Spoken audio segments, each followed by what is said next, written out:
Hi friends, வணக்கம் and welcome to Uthiran TNPSC academy. இன்றைக்கான video என்ன அப்படின்னு பார்த்தோன்னா, அகர முதலி பற்றி நம்ம பார்க்க போகிறோம். தேவநேய பாவாணர் பற்றி நம்ம பார்த்துருப்போம். அவருடைய அகர முதலி பற்றி நம்ம எல்லா இன்ஃபர்மேஷன்ஸும் ஒரே வீடியோவில் வந்து நம்ம பார்க்க போகிறோம். சரியா? ஸோ என்ன அப்படின்னா, இதில் வந்துட்டு அதிகமாக வந்து இப்போ இந்த டாபிக் கொடுத்துருந்தனால இனிமேல் நிறைய கொஷின்ஸ் கேட்கலாம். இதுக்கு முன்னாடி உள்ள கொஷின்ஸ் வந்து அந்தளவுக்கு நிறைய இருக்காது, ஆனால் 1-2 இருக்கும். ஓகேவா? ஸோ அதனால் இப்போ ஸ்கூல் புக்கில் வந்து 8th ஓல்டு புக்கில் ஒன்று கொடுத்துருப்பாங்க. ஆக்சுவலாக அதோட இன்ஃபர்மேஷன் எனக்கு ஒழுங்காக கிடைக்கல. நானே வந்து ஓப்பனாக சொல்லணுன்னா இது பண்ணி எடுத்து போட்டிருக்கேன். அதை வந்து நான் ஒரு புக்காக இல்லாமல் ஒரு இதாக வந்து கட் பண்ணி போட்டிருக்கேன். அதனால் நீங்கள் அதை பார்த்துக்கோங்க. ஏன்னா ஸ்கூல் புக் இன்ஃபர்மேஷன் உங்களுக்கு கொடுக்கணும் அப்படின்றதுக்காக நான் அதை வந்து பின்னாடி போட்டிருக்கேன். தென் மித்தரில் ஒரு சில இன்ஃபர்மேஷன்ஸ் எல்லாமே எனக்கு கிடைச்ச இன்ஃபர்மேஷன்ஸ் வச்சு தனியாக வந்து எல்லாமே ஒரு வீடியோவாக டைப் பண்ணியிருக்கேன். ஓகேவா? ஸோ இது பாருங்கள், ரொம்பவே உங்களுக்கு யூஸ்ஃபுல்லாக இருக்கும். இதில் உள்ள இன்ஃபர்மேஷன்ஸ் எல்லாத்தையும் முதல்ல நல்லா தெளிவாக படிச்சுக்கிட்டீங்க அப்படின்னா அடுத்தடுத்து நம்ம நிறையா வந்து தெரிஞ்சுக்கலாம். ஓகேவா?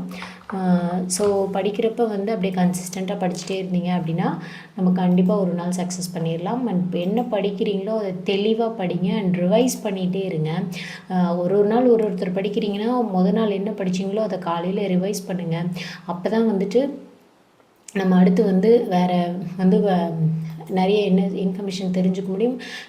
ரீகால் பண்ணிகிட்டே இருந்தோம் அப்படின்னா தான் நமக்கு வந்து ஒரு ஐடியா கிடைக்கும். ஓகேவா? அப்போ தான் நம்ம மனசில் நல்லா பதிஞ்சும் இருக்கும். ஓகே, ஸோ இப்போது பார்த்தோன்னா வீடியோக்குள்ளே போயிடலாம். நம்ம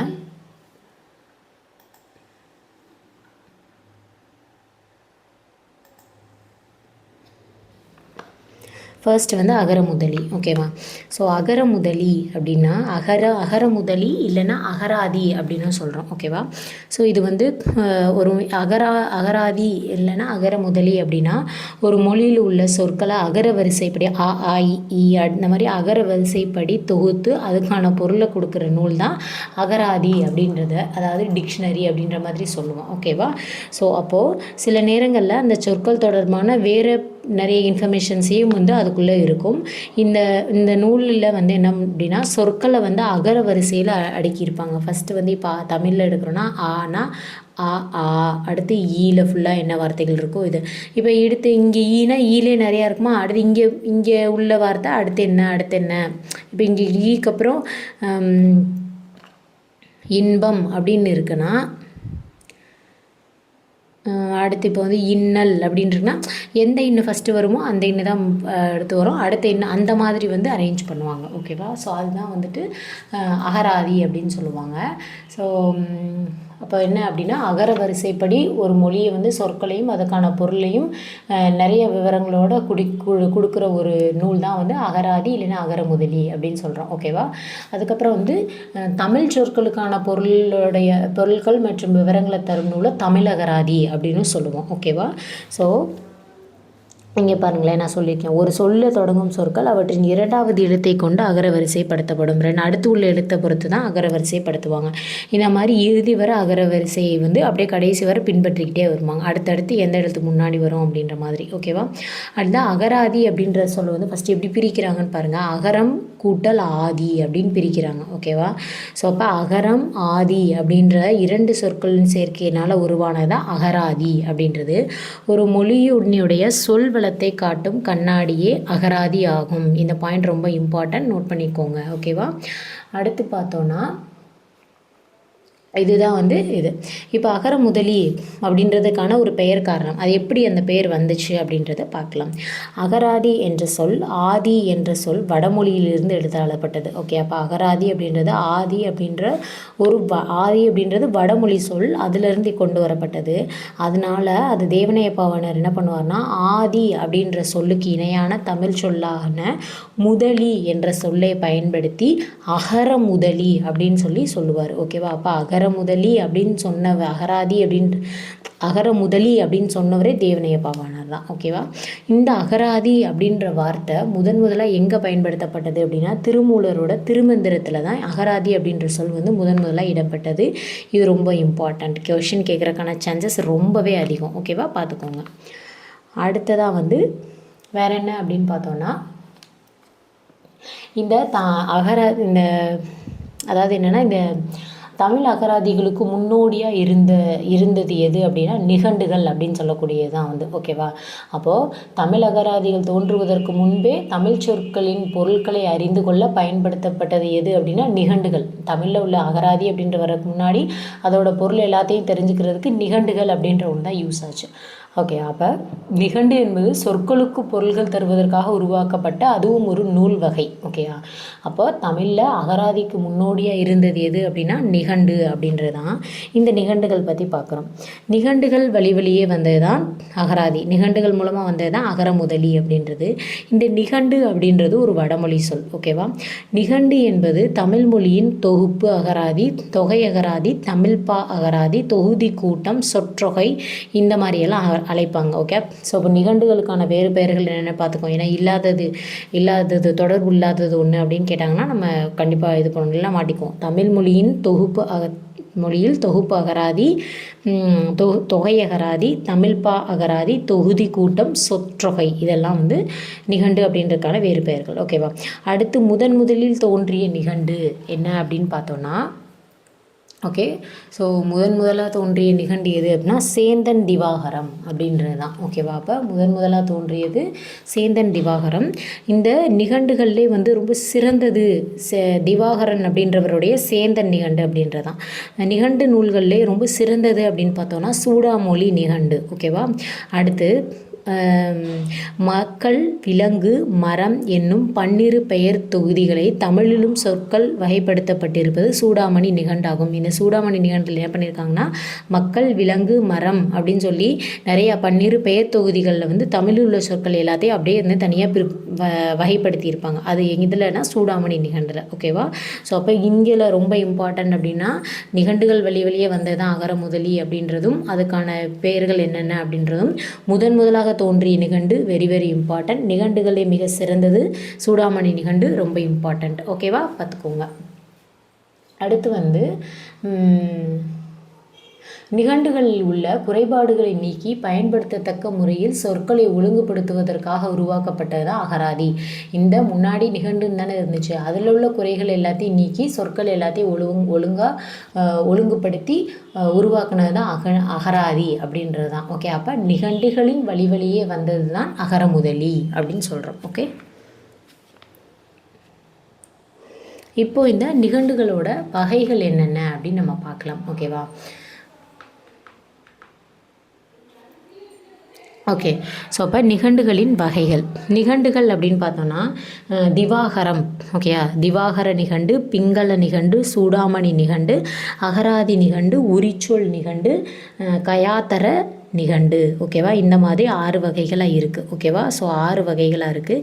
இப்போ திவாகரம் நிகண்டு அப்படின்றது யார் எழுதுனா திவாகரர். ஓகேவா? திவாகரர். பிங்கள நிகண்டு பிங்களர். ஓகே, அடுத்து சூடாமணி நிகண்டு மண்டல புருடர்.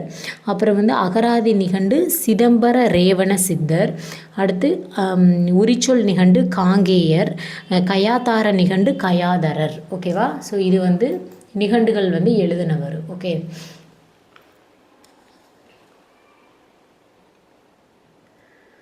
ஓகேவா? ஸோ இப்போ இதை பார்த்தாச்சு, நிகண்டுகளோட வகைகள் வந்து நம்ம பார்த்துட்டோம். ஓகே, அடுத்து வந்து இதில் இந்த அகராதி நிகண்டு இருக்கு இல்லையா, இதில் வந்து பாருங்கள், இதில் ஒரு இன்ஃபர்மேஷன் சொல்கிறேன். 16ஆம் நூற்றாண்டில், அதாவது 1594 சிதம்பர ரேவண சித்தர் இது எழுதினார்ல, அவர் சிதம்பர ரேவண சித்தர் என்னும் வீர சைவ புலவர் முதலில் அகர வரிசைப்படி சொற்கள் தொகுத்து உருவாக்கிய அகராதி நிகண்டு வகையை சார்ந்தது. உருவாக்கியது. அதாவது அந்த நிகண்டுகளில் அப்படின்னு பார்த்தோன்னா அகராதி நிகண்டில் தான் வந்து இந்த அகராதி அப்படின்ற வார்த்தை வந்து யூஸ் பண்ணியிருக்காரு. யார்? சிதம்பர ரேவண சித்தர். இதை வந்து ஞாபகம் வச்சுக்கோங்க. ஓகே, அடுத்து அகராதி நிகண்டு பற்றி பார்க்க போகிறோம். ஓகேவா? ஸோ அகராதி நிகண்டு அப்படின்னு பார்த்தோன்னா தமிழில் என்ன பாருங்கள், அதான் நான் சொல்லியிருக்கேன் பாருங்கள். அகராதி என்ற சொல்லை முதலாக 1594 தான் அகராதி என்ற சொல்லை பயன்படுத்திய நூல் அகராதி நிகண்டில் வந்து சொல்லியிருக்காங்க. அடுத்து அகராதி நிகண்டு என்னும் நூலே அகரமுதலி தோன்றுவதற்கு திருப்புமுனையாக இருந்தது. இந்த அகரமுதலி அப்படின்றது தோன்றுவதற்கு திருப்புமுனையாக இருந்தது எது அப்படின்னா அகராதி நிகண்டு. எந்த நிகண்டுன்னு கேட்பாங்க, அகராதி நிகண்டு. 2 பாயிண்ட்டுமே ரெண்டுமே இம்பார்ட்டன்ட். நிகண்டு என்னும் இப்பெயர் முதலில் அகராதி நிகண்டு என்னும் நூலில் காணப்படுகிறது. அதே மாதிரி இதனுடைய ஆசிரியர் யாருன்னா சிதம்பர ரேவண சித்தர் என்னும் வீர சைவ புலவர். இவரிட்ட பெயரே இப்பொழுது டிக்ஷனரி என்னும் ஆங்கிலத்தில் கூறும் நூலுக்குரிய தமிழ் பெயராய் அமைந்து விட்டது. ஸோ இவரிட்ட பெயர் தான் இப்போ டிக்ஷனரி அப்படின்னு நம்ம சொல்லிட்டு இருக்கோம்ல அது. ஓகேவா? ஸோ இதுதான் அகராதி நிகண்டு பற்றின இன்ஃபர்மேஷன். ஓகேவா? ஸோ முக்கியமானது நிகண்டுகளில் ரொம்ப முக்கியமானது வந்து பழமையானது அப்படின்னு பார்த்தோன்னா சேந்தன் திவாகரம். அதுக்கப்புறம் வந்து ரொம்ப சிறப்பு வாய்ந்தது அப்படின்னு பார்த்தோன்னா சூடாமணி நிகண்டு. அதுக்கப்புறம் வந்து நம்ம ரொம்ப பெருசாக தெரிஞ்சுக்கிட்டது அப்படின்னு பார்த்தோன்னா அகராதி நிகண்டு. அதில் வந்து இன்ஃபர்மேஷன் இது தான். 1594 அகராதி அப்படின்ற சொல்ல பயன்படுத்திய நூல் அகராதி நிகண்டு. அடுத்து அகராதி நிகண்டு அப்படி என்னும் நூலே அகர முதலி தோன்றுவதற்கு திருப்பு முனையாக இருந்தது. அடுத்து நிகண்டு அப்படின்ற இந்த பெயரும் வந்து அகராதி நிகண்டில் தான் ஃபஸ்ட்டுன்னு வந்துச்சு. அதுக்கப்புறம் வந்து இதோட ஆசிரியர் யாருன்னா சிதம்பர ரேவண சித்தர் என்னும் வீர சைவ புலவர். இவர்கிட்ட பெயர் தான் இப்போ டிக்ஷனரி அப்படின்ற பெயரில் அமைஞ்சிருக்கு. ஓகேவா? ஸோ அகராதி நிகண்டு பற்றி பார்த்தாச்சு.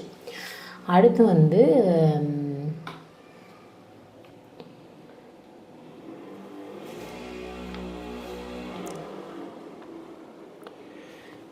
இந்த அகராதிகள் தோன்றுவதற்கு முன்னாடியே நிகண்டுகள் அப்படின்றது என்னென்னா வெறும் மனப்பாடம் செய்வதற்காக தான் ஏற்படுத்தப்பட்டது. அதாவது வந்து கையில் எழுதாமல் வெறும் மனப்பாடம் செய்வதற்காக தான் ஏற்படுத்தப்பட்டது. அந்த காலத்தில் அப்போ வந்து அச்சுப்பொறி இல்லாததுனால மனப்பாடமே வேண்டப்படுவதாயிற்று. சுமார் கிபி 10ஆம் நூற்றாண்டிலிருந்து நிகண்டுகள் வரலாறு நமக்கு தெளிவாகியுள்ளது. அதாவது எந்த நூற்றாண்டுலேருந்து நிகண்டுகள் பற்றி நமக்கு அதிகமாக தெரிஞ்சதுன்னா 10ஆம் நூற்றாண்டுலேருந்து தெரிஞ்சது. அதுக்கு முன்னாடி நிகண்டுகள் அப்படின்றதுனா வந்து மனப்பாடம் செய்வதற்காக தான் இருந்தது. ஏன்னா அச்சுப்பொறி இல்லாத பிரிண்ட் பண்ணுறது இது வந்து இல்லாததுனால. ஓகேவா? ஸோ இப்போ ஆங்கிலத்தில் டாக்டர் ஜான்சன் அப்படின்றவர் தன்னோட அகராதியை 1755 வெளியிட்டிருப்பார். அதுக்கு சுமார் 25 ஆண்டுகளுக்கு முன்னாடியே தோன்றதுனால தான் சதுரகராதி அப்படின்றது. ஓகே, இப்போ அகராதிகள் அப்படின்னு பார்த்தோம்னா நிகண்டு முடிச்சாச்சு. அகராதி அப்படின்னு பார்த்தோம்னா சதுரகராதி இது எழுதினவர் யார்? வீரமாமுனிவர். ஓகே, தமிழ் ஆங்கில அகராதி ஃபெப்ரீஷியஸ். தமிழ் சொற்பிறப்பியல் ஒப்பியல் அகராதி ஞானப்பிரகாச அடிகள். ஓகே, பட அகராதி ராமநாதன். திராவிட சொற்பிறப்பியல் அகராதி ஃபரோ எமினோ. பழமொழி அகராதி பெர்சிவல். ஓகேவா? ஸோ இது எல்லாமே இம்பார்ட்டண்ட்டு. மேட்ச்சு இந்த மாதிரி கொடுத்து கேட்குறதுக்கான வாய்ப்புகள் அதிகம். ஏன்னா இப்போ இதை இம்பார்ட்டண்ட்டாக கொடுத்துருக்கனால நிறைய விஷயங்கள் கேட்குறதுக்கான வாய்ப்புகள் இருக்குது. ஓகேவா? ஸோ இப்போ வந்து இது அப்புறம் பார்க்கலாம். அகராதியோட வகைகள் அப்புறம் பார்க்கலாம். ஃபஸ்ட்டு வந்து சதுரகராதி வந்து பார்ப்போம். ஓகே, ஸோ சதுரகராதி அப்படின்னு பார்த்தோன்னா மேற்கத்திய முறைப்படி, அதாவது வெஸ்டர்ன் முறைப்படி அமைந்த முதல் தமிழ் அகராதி அப்படின்னு பார்த்தோன்னா சதுரகராதி தான். இதை உருவாக்கியவர் வீரமாமுனிவர், இத்தாலி நாட்டை சேர்ந்தவர். இது எந்த வருஷம் வந்து உருவாக்குனாரு அப்படின்னு சொன்னோன்னா தமிழில் தோன்றிய முருகராதி பாருங்கள் சதுரகராதி. இந்த கொஸ்டின் நிறைய டைம் கேட்டிருக்காங்க. வீரமாமுனிவரோட இதில் பார்த்துருப்போம். இதனுடைய ஆசிரியர் வீரமாமுனிவர் 1732 வந்து வெளிவிட்டிருப்பாங்க. ஓகேவா? ஸோ வீரமாமுனிவர் வந்து இத்தாலி நாட்டை சேர்ந்தவர். ஓகேவா? ஸோ இப்போது இந்த 1732 வந்து ஃபஸ்ட்டு இது வந்து ரிலீஸ் பண்ணியிருப்பாங்க. ஓகேவா? அடுத்து என்ன அப்படின்னு பார்த்தோன்னா இது இயரும் நோட் பண்ணிக்கோங்க. 1732 நவம்பர் 21. ஓகேவா? டேட் நோட் பண்ணிக்கோங்க. நான் டேட் டைப் பண்ணல. ஓகே, அடுத்து வந்து என்ன, இது வந்து ஃபஸ்ட்டு எடிஷன் அப்படின்ற மாதிரி இருக்கும். ஓகே, ஃபஸ்ட்டு பகுதி. Okay, first part. அடுத்து சதுரகராதியினுடைய 2ஆம் பகுதியை வந்து எப்போ அப்படின்னா 1819 2ஆம் பகுதியை வந்து 1819 எல்லிஸ் என்பவர் வெளியிட முயற்சி செய்தார். யார்? எல்லிஸ் என்பவர் வெளியிட முயற்சி செய்தார். ஓகேவா? இந்த பாயிண்ட்டும் இல்லை, நீங்கள் நோட் பண்ணிக்கோங்க. ஓகேவா? அடுத்து ஓகே, இவர் முயற்சி செய்தாரா? அதுக்கப்புறம் இந்த சதுரகராதியோட 2ஆம் பகுதியை சீர்திருத்த உதவியவர் யார் அப்படின்னா திருச்சிற்றம்பலர் அப்படின்றவர். ஓகேயா? சதுரகராதியோட 2ஆம் பகுதியை சீர்திருத்த உதவியவர். சீர்திருத்த உதவியவர் யாரு? திருச்சிற்றம்பலர். திருச்சிற்றம்பலர் அப்படின்றவர். ஓகேவா? இந்த இன்ஃபர்மேஷனையும் நோட் பண்ணிக்கோங்க. நான் ஓரலாக சொல்லதை அப்படி எழுதிக்கோங்க இது புரியலைன்னா. ஓகேவா? அடுத்து சதுரகராதி முழுவதும் சென்னையில் இருந்த கல்லூரியில் இயக்குனர் ரிச்சர்ட் கிளார்க்கின் ஆணைப்படி அச்சிட்டு முதலில் வெளியான ஆண்டு 1824. ஓகேயா? ஸோ பிரிண்ட் பண்ணி ரிலீஸ் ஆனது எப்போ அப்படின்னா 1824. ஓகேவா? ஸோ இதுவும் ரொம்ப முக்கியம், நோட் பண்ணி வச்சுக்கோங்க. ஓகேவா? அடுத்து என்ன அப்படின்னா,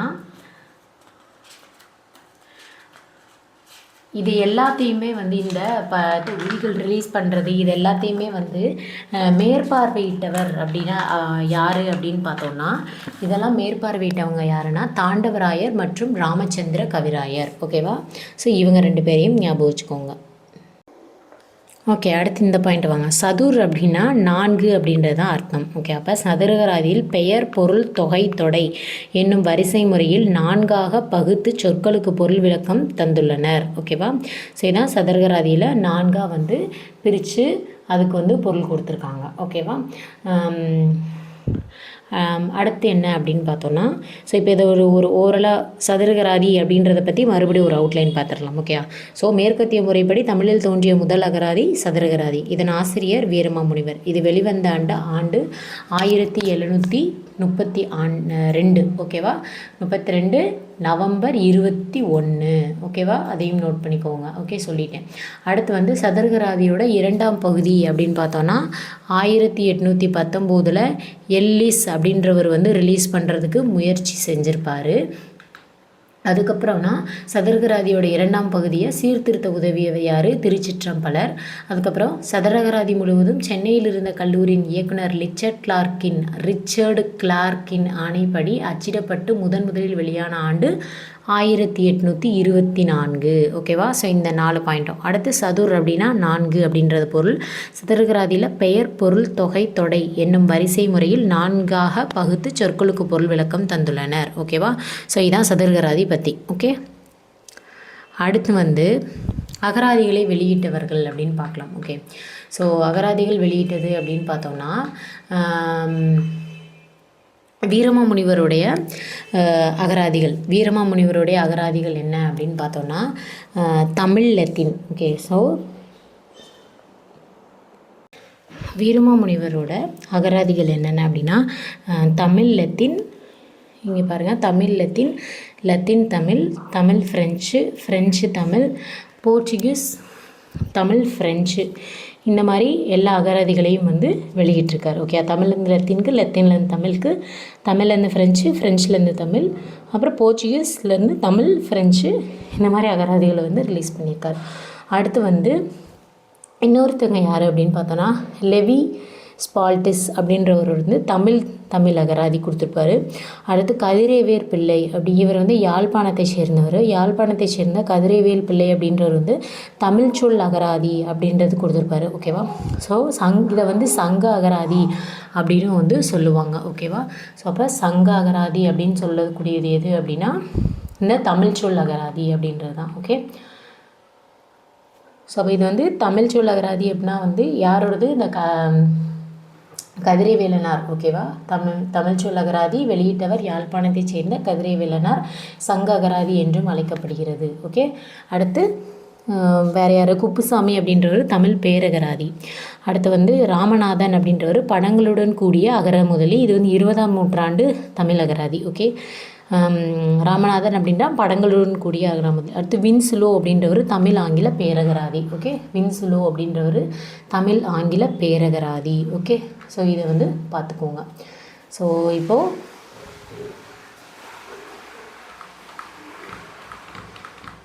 ஓகேவா? ஸோ இப்போ யார் பார்த்துருக்கோன்னா வீரமாமுனிவரோடது பார்த்துக்கோங்க. லெவிஸ் பாஸ்டின் அப்படின்றவர் தமிழ் அகராதி. கதிரவேல் பிள்ளை யாழ்ப்பாணத்தை சேர்ந்தவர் தமிழ் சொல் அகராதி, அதை சங்க அகராதி அப்படின்னு சொல்லுவாங்க. குப்புசாமி தமிழ் பேரகராதி. ராமநாதன் படங்களுடன் கூடிய அகரமுதலி. வின்சுலோ அப்படின்றவர் தமிழ் ஆங்கில பேரகராதி. ஓகேவா. அடுத்து வந்து யார் அது அப்படின்னு பார்த்தோன்னா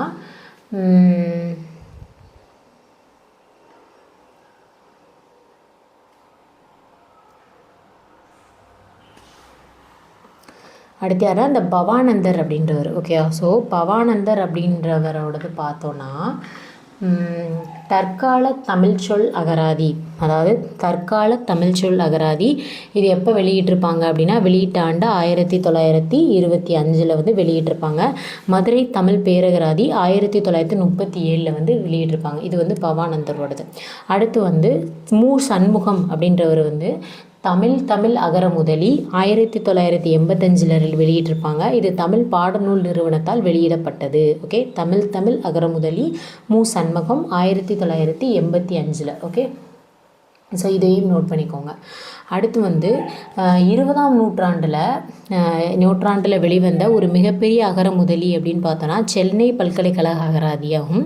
இது வந்து தமிழ் லெக்சிகன் என்ற பெயரில் 6 தொகுதிகளாக வெளியிடப்பட்டுள்ளது. ஓகேவா. இப்போ 20ஆம் நூற்றாண்டில் வெளிவந்தது எது அப்படின்னா சென்னை பல்கலைக்கழக அகராதி அப்படின்றது. தமிழ் லெக்சிகன் இதை வந்து தமிழ் லெக்சிகன் அப்படின்ற பெயரில் 6 தொகுதிகளாக வந்து ரிலீஸ் பண்ணியிருப்பாங்க. ஓகேவா. அடுத்து வந்து தேவநேய பாவாணரோடது செம்மொழி சொற்பிறப்பியல் பேரகர முதலியினுடைய முதல் தொகுதி வெளிவந்த ஆண்டு. இதோட ஃபர்ஸ்ட் பார்ட் எப்போ வந்துச்சு அப்படின்னா 1985. இதோட 2ஆம் தொகுதி எப்போ வந்துச்சுன்னா 1993. இது வந்து படங்களுடன் வெளிவந்த 2வது அகரமுதலி அப்படின்னு சொல்லுவாங்க. ஓகேவா. ஸோ அதையும் படிச்சுக்கோங்க. இந்த ப்ராக்கெட்டில் கொடுத்துருக்கிறதெல்லாம் ரொம்ப இம்பார்ட்டண்ட்டு, பார்த்துக்கோங்க. ஓகேவா. ஸோ தேவநேய பாவாணரோடது வந்து ரொம்ப முக்கியம். அப்போ என்ன, செந்தமிழ் சொற்பிறப்பியல் பேரகர முதலியின் முதல் தொகுதி எப்போ வந்துச்சு 1985. 2ஆம் தொகுதி 93. அது வந்து படங்களுடன் வந்த 2வது அகரமுதலி. ஓகேவா. அடுத்து வந்து மனவை முஸ்தபா அப்படின்னு பார்த்தோன்னா அறிவியல்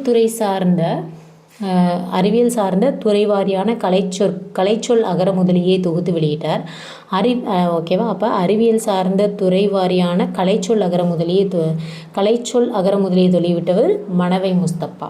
அடுத்து அறிவியல் கலைச்சொல் களஞ்சியம் எப்போ வெளியிடப்பட்டாங்க அப்படின்னா 1991. ஓகே, இது தனி. அடுத்து வந்து அடுத்து என்ன அப்படின்னு பார்த்தோன்னா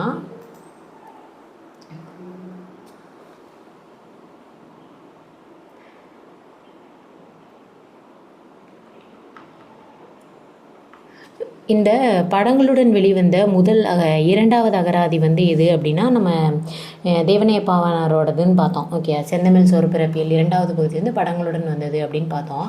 20ஆம் நூற்றாண்டு தமிழகராதியில் அதே மாதிரி படங்களுடன் வெளிவந்த முதல் அகரமுதலி எது அப்படின்னா ராமநாதன் அப்படின்றவருடைய இதுதான். ஓகே, 20ஆம் நூற்றாண்டு தமிழகராதி ராமநாதனோட 20ஆம் நூற்றாண்டு தமிழகராதி அப்படின்றது படங்களுடன் வெளிவந்த முதல் அகரமுதலி அப்படின்றத நோட் பண்ணிக்கோங்க. ஓகேவா. அடுத்து வந்து 1902ஆம் ஆண்டு வெளியான கலைக்களஞ்சியத்தின் முன்னோடியாக இருக்கக்கூடிய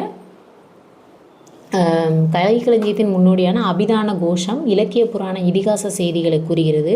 இந்த அபிதான கோஷம் அப்படின்றதான் எல்லா கலைக்களஞ்சியத்துக்கும் ஒரு முன்னோடியாக இருந்திருக்கு. 1902ஆம் ஆண்டு ரிலீஸ் பண்ணியிருக்காங்க.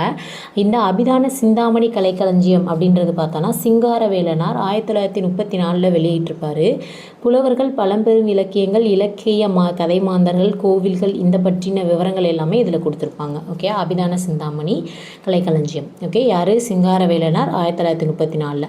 என்னென்னா புலவர்கள் பழம்பெரு இலக்கியங்கள் இலக்கிய கதை மாந்தர்கள் கோயில்கள் இதை பற்றின விவரங்கள்லாம் கொடுத்துருப்பாங்க. அடுத்து தமிழ் வளர்ச்சி கழகம் 10 தொகுதிகள் அடங்கிய முதல் களஞ்சியத்துடன் குழந்தைகள் கலைக்களஞ்சியம் நாடக கலைக்களஞ்சியம் இஸ்லாமிய கலைக்களஞ்சியம் இந்த மாதிரி நிறைய கலைக்களஞ்சியங்களை வந்து வெளியிட்டிருக்காங்க. ஓகே. அடுத்து 1960ஆம் ஆண்டு கலைக்கதிர் நிறுவனத்தால் பொது அறிவு உளவியல் புவியியல் புள்ளியியல் வரலாறு வானவியல் முதலான துறைகளுக்கு அகரமுதலிகள் தொகுக்கப்பட்டது. ஸோ இந்த மாதிரி ஜென்ரலாகவும் உளவியல் சைக்காலஜிக்கல் ஜியாலஜிக்கல் ஸ்டாட்டிஸ்டிக்கல் ஹிஸ்ட்ரி எல்லாத்துக்கும் வந்து தனியாக ஒரு அகரமுதலிகள் தொகுத்திருக்காங்க. யார், 1960ஆம் ஆண்டு கலைக்கதிர் நிறுவனம் வந்து தொடங்கியிருக்காங்க. அடுத்து மொழியின் வளர்ச்சிக்கேற்ப அகரமுதலிகள் சொற்பொருள் மாற்றங்களோடு வெளியிடப்பட்டது. ஓகே, ஸோ வேறு ஒரு என்ன இன்ஃபர்மேஷன்ஸ் அப்படின்னு பார்த்தோன்னா இங்கே நோட் பண்ணிக்கோங்க, உங்களுக்கு புரிகிற மாதிரி சொல்கிறேன். 20ஆம் நூற்றாண்டு எழுதிக்கோங்க, 20ஆம் நூற்றாண்டு தமிழ் அகராதி, 20ஆம் நூற்றாண்டு தமிழ் அகராதி. இது யார் எழுதுனா? ராமநாதன் அப்படின்றவர். ஓகேயா, ராமநாதன் இவர். ஓகேயா, இவர் எழுதுனது தான் படங்களுடன் வெளிவந்த முதல் அகராதி அப்படின்றது. ஓகேவா, அடுத்து இது ஒரு இன்ஃபர்மேஷன். ஓகே, அடுத்து வந்து என்ன அப்படின்னா கணினி உதவியுடன் அகரமுதலி. கணினி உதவியுடன் வந்த அகரமுதலி எது அப்படின்னு பார்த்தோன்னா முழுமையாக கணினி உதவியுடன் உருவாக்கப்பட்டு வெளிவந்த முதல் அகரமுதலி என்னன்னா கிரியாவின் தற்கால தமிழ் அகராதி. கணினி உதவியுடன் வந்தது எது அப்படின்னா கிரியாவின் தற்கால தமிழ் அகராதி. ஓகேவா, இந்த பேர் தான் கிரியாவின் தற்கால தமிழ் அகராதி அப்படின்றது. ஓகேயா, இதுதான் விளக்க சொற்களோடு வெளிவந்த முதல் அகராதி அப்படின்னு சொல்லுவோம். ஓகேவா, ஸோ இதை நோட் பண்ணிக்கோங்க.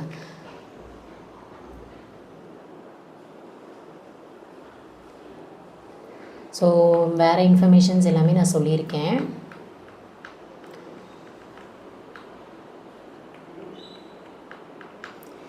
ஓகே, அடுத்து பார்த்தோன்னா இதெல்லாம் தான் இது வந்து புக்கில் உள்ளது. அந்த 8th standard old book old எடிஷனில் இருக்குது. இதுதான் எனக்கு இதாக கிடைக்கல, அதனால் நான் உங்களுக்கு இப்படி இது பண்ணி போட்டிருக்கேன். இதில் பாருங்கள், அகரம் ஆதி என்னும் இரு சொற்களுக்கு சேர்க்கை அகராதி. ஆதி என்பது என்பதற்கு முதல் என்பது உட்பட பல பொருள்கள் உண்டு. ஒரு மொழியில் உள்ள எல்லா சொற்களையும் அகர வரிசைப்படி அமையும் ஒரு சேர தொகுத்து விளக்கும் நூலை அகராதின்னு சொல்லுவாங்க. அகராதி என்னும் சொல் தற்போதைய வழக்கில் அகரமுதலி என வழங்கப்பட்டது. அடுத்து நிகண்டுகள். தமிழ் அகரமுதலி வரலாற்றில் செம்பாதி இடத்தை பெறும் சொற்பொருள் துறை நிகண்டுகள் ஆகும். இந்த லைன் நல்லா படிச்சுக்கோங்க. அடுத்து நிகண்டுகளில் பழமையானது சேந்தன் திவாகரம். இதன் ஆசிரியர் திவாகரர். இந்நிகண்டினை தொடர்ந்து 25 நிகண்டுகள் தோன்றியுள்ளது. இவற்றில் சிறப்பானது என்ன அப்படின்னு பார்த்தோன்னா சூடாமணி நிகண்டு மண்டல புருடர் எழுதியது. ஓகேவா, இயற்றியது. அடுத்து சதுரகராதி பற்றி, வீரமாமுனிவரோட சதுரகராதி.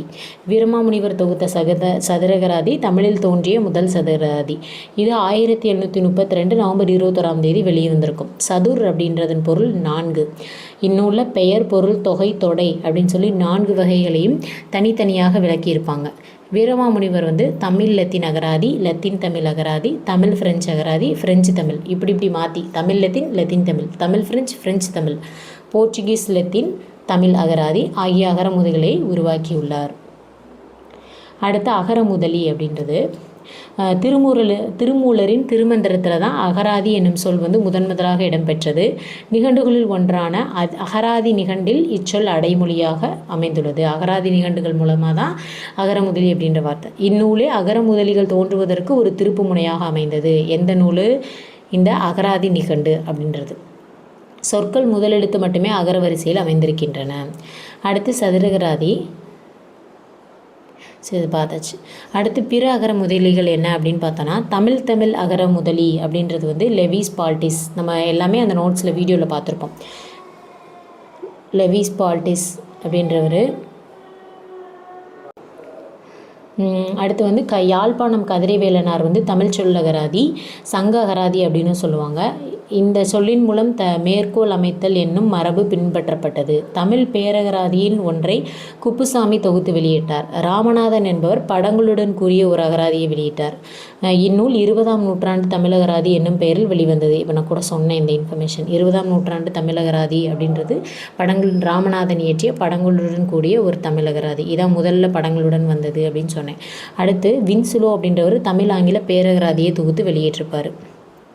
1925ஆம் ஆண்டு பவானந்தனின் தற்கால தமிழ் சொல்லகராதியும் 1937 மதுரை தமிழ் பேரகராதியும் வெளிவந்துச்சு. சண்முகம் தொகுத்த தமிழ் அகரமுதலி 1985ஆம் ஆண்டு தமிழ்நாட்டு பாடநூல் நிறுவனத்தால் வெளியிடப்பட்டது. ஸோ எல்லா இன்ஃபர்மேஷனுமே அதில் இருக்குது. உங்களுக்கு புக்கு காமிக்கணுன்றதுக்காக நான் இதை காமிக்கிறேன். அடுத்து 20ஆம் நூற்றாண்டில் வெளியே வந்த மிகப்பெரிய அகரமுதலி அப்படின்னு பார்த்தோன்னா சென்னை பல்கலைக்கழக அகராதி. இதை வந்து நல்லா திட்டமிட்டு முழுமையாக உருவாக்குனாங்க. அடுத்து தமிழ் லெக்சிகன் என்னும் பெயரில் 6 தொகுதிகளாக இதை வெளியிட்டாங்க. ஓகே, அடுத்து செந்தமிழ் சொற்பிறப்பியல் அகரமுதலி. 1985ஆம் ஆண்டு தேவனைய பாவாணரோட செந்தமிழ் சொற்பிறப்பியல் பேரகர முதலியின் முதல் தொகுதி வெளிவந்தது. 2ஆம் தொகுதி 1993ஆம் ஆண்டு வெளியானது. ஒவ்வொரு சொல்லின் சொற்பிறப்பும் இனமொழி சொற்களுக்குமான குறிப்பும் பதிப்பின் இறுதியில் கொடுத்துருப்பாங்க. படங்களை தந்த 2வது அகரமுதலி இதுவே ஆகும். இது தேவனைய பாவாணரோட செந்தமிழ் சொற்பிறப்பியல் அகரமுதலி. இன்றைய கல்வி பரப்பிலும் அகரமுதலி உருவாக்கத்திலும் கணினி பயன்பட்டு வருகிறது. முழுமையாக கணினி உதவியுடன் உருவாக்கப்பட்டு வெளிவந்த முதல் தமிழ் அகரமுதலி எது? கணினி உதவியுடன் வந்தது எது அப்படின்னா கிரியாவின் தற்கால தமிழ் அகரமுதலி. இங்கே இருக்கு பாருங்கள், கிரியாவின் தற்கால தமிழ் அகராதி. விளக்க சொற்பொருளோடு வந்த அகரமுதலி இதுதான். பல்வேறு பதிப்பகங்கள் வெளியிட்டு வந்துட்டுருக்காங்க. அடுத்து கலைக்களஞ்சியம் அப்படின்னு பார்த்தோன்னா சொற்களுக்குரிய பொருளை அகரமுதலி மூலம் அறிந்து கொண்ட பின் இலக்கியங்களில் சொல்லப்பட்ட பெயர்கள், கதைகள், வரலாறு, பழக்க வழக்கங்கள் எல்லாத்தையும் தெரிந்து கொள்ள வேண்டிய தேவைகள் இருக்குது. அதனால் சிந்தனை விளைவாக தோன்றியது தான் கலைக்களஞ்சியங்கள் அப்படின்னு சொல்கிறாங்க. அடுத்து பாருங்கள், அபிதான கோஷம் தமிழ் கலைக்களஞ்சியத்தின் முன்னோடி எதுன்னு கேட்பாங்க. அபிதான கோஷம் இது இலக்கிய புராண இதிகாச செய்திகளை கொண்டு இலக்கிய கலைக்களஞ்சியமாக திகழ்கின்றது. 1902 அபிதான கோஷம் ரிலீஸ் பண்ணியிருக்காங்க. அடுத்து அபிதான சிந்தாமணி இலக்கிய செய்திகளோடு அறிவியல் துறை பொருட்களை முதலாக சேர்த்து விளக்கம் தந்து 1934ஆம் ஆண்டு ரிலீஸ் பண்ணியிருக்காங்க. இதை சிங்காரவேலனார் தொகுத்துட்ருக்காரு. தமிழ் வளர்ச்சி கழகம் முதல் கலைக்களஞ்சியத்தை தொகுத்து வெளியிட்டது. இதில் 10 தொகுதிகள் வெளிவந்திருக்கு. அடுத்து கலைச்சொல் அகரமுதலி கலைக்களஞ்சியங்கள் தொடர்ந்து துறை சார்ந்த புதிய சொற்களுக்கு விளக்கம் தர கலைச்சொல் அகரமுதலி தோன்றியது. கலைக்கதிர் நிறுவன முயற்சியால் இந்த மாதிரி பொது அறிவு, உளவியல், புவியியல், புள்ளியியல், வரலாறு, வானவியல் இந்த துறைகள் எல்லாத்துக்குமே கலைச்சொற்கள் கண்டுபிடிச்சாங்க. அடுத்து 1960 மனவை முஸ்தபா அறிவியல் துறை சார்ந்த கலைச்சொல் அகரமுதலியை தொகுத்து வெளியிட்டார். ஓகே, ஸோ இதான் புக்கில் உள்ளது. நம்ம எல்லாமே பார்த்தாச்சு. இப்போ பாரதிதாசன் அகரமுதலி பற்றி சொல்லியிருக்காரு, அதை நோட் பண்ணிக்கோங்க. அகரமுதலி ஒன்றை நாளும் படித்து வருவாய், நிகரில்லாத சொற்கள் நினைவில் நன்கு பெறுவாய். இது பாரதிதாசன் சொன்னது. ஓகே, ஸோ இந்த வீடியோ அவ்வளோதான். நம்ம அகரமுதலி அப்படின்றத பற்றி எல்லா இன்ஃபர்மேஷன்ஸும் நம்ம பார்த்தாச்சு. ஓகேவா? ஸோ இந்த வீடியோ அவ்வளோதான். இதே மாதிரி அடுத்த ஒரு வீடியோவில் பார்க்கலாம். அண்ட் இதான ப்ரீவியஸ் கொஷின் இயரில் கேட்ட கொஷின்ஸ் இருந்தது அப்படின்னா நான் பார்த்த அடுத்த ஒரு வீடியோவில் ப்ரீவியஸ் இயரில் உள்ள கேட்டதை நான் தனியாக வீடியோ போடுறேன். அண்ட் அதோட லிங்க்கை நான் இந்த டிஸ்கிரிப்ஷனில் வைக்கிறேன். பார்த்துக்கிட்டிங்க அப்படின்னா உங்களுக்கு ரொம்ப யூஸ்ஃபுல்லாக இருக்கும். ஓகே, ஸோ இந்த ஒரு வீடியோ இதில் இருக்க தகவல் ரொம்ப பயனுள்ளதாக இருக்கும் அப்படின்னு நான் நம்புகிறேன். ஸோ இதே மாதிரி அடுத்த ஒரு வீடியோவில் பார்க்கலாம். சேனலை மறக்காமல் சப்ஸ்கிரைப் பண்ணி ஃபாலோ பண்ணிக்கோங்க. அண்ட் நான் இப்படி டீச் பண்ணுறது ஓகேவா அப்படின்னு சொல்லி மறக்காமல் கமெண்ட் பண்ணுங்கள். Okay, thank you.